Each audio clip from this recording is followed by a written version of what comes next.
إخواني، السلام عليكم ورحمة الله تعالى وبركاته. موضوعنا اليوم هو عن كيفية تفعيل بطاقة المستر كارت التي قمنا بالتسجيل طلبها في موقع بايونير. اليوم قد تحصلت عليها، وطريقة تفعيلها تابعوها معي. نذهب إلى جوجل ثم نكتب بايونير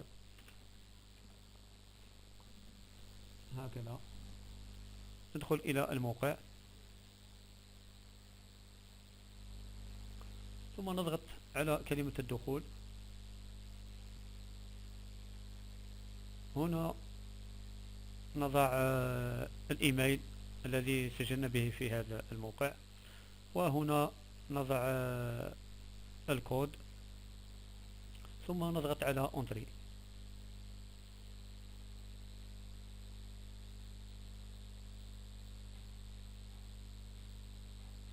فقط ننتظر قليلا.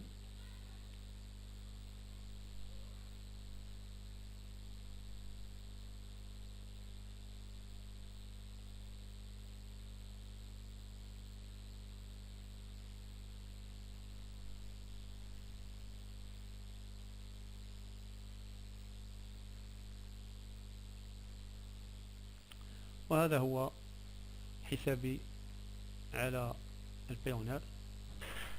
كما ترون البطاقة هنا غير مفعلة. سأضغط على تفعيل ثم تنشيط البطاقة، وهنا في هذه الخانات نكتب 16 رقم المتتالية التي تجدونها في البطاقة.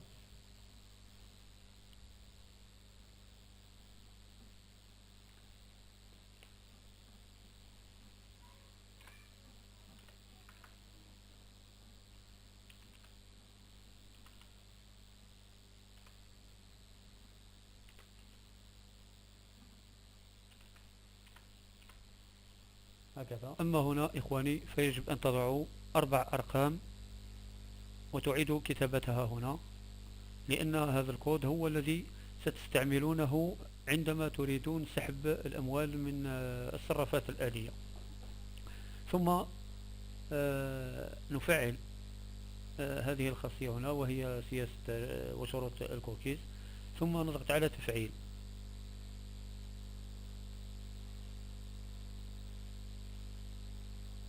وهكذا يأتي التأكيد بأن عملية التفعيل قد نجحت. لقد تم تفعيل بطاقتك بنجاح. يرجى الملاحظة: يجب إيداع المال في حساب البطاقة قبل القيام بسحب النقد عبر أجهزة الصرف الآلي. إذا لم يتم إيداع المال في حساب البطاقة قبل القيام بعملية السحب، فسوف يقوم جهاز الصرف الآلي بمصادرة البطاقة وحجزها. هذه يعني ملاحظة. حتى وإن أردنا إخواني، هذه ملاحظة أخرى: وإن أردنا الحصول على 25 دولار كهدية من بايونير، كما تلاحظون فقد فعلت وليس هناك 25 دولار كما يدعي البعض. فقط إن أردتم الحصول عليها، هو يجب أن تشحنوا بطاقتكم أو تضعوا رصيد 100 دولار. عندها ستصلكم هدية ب 25 دولار. وهكذا سنذهب إلى الإيميل. ليس هذا.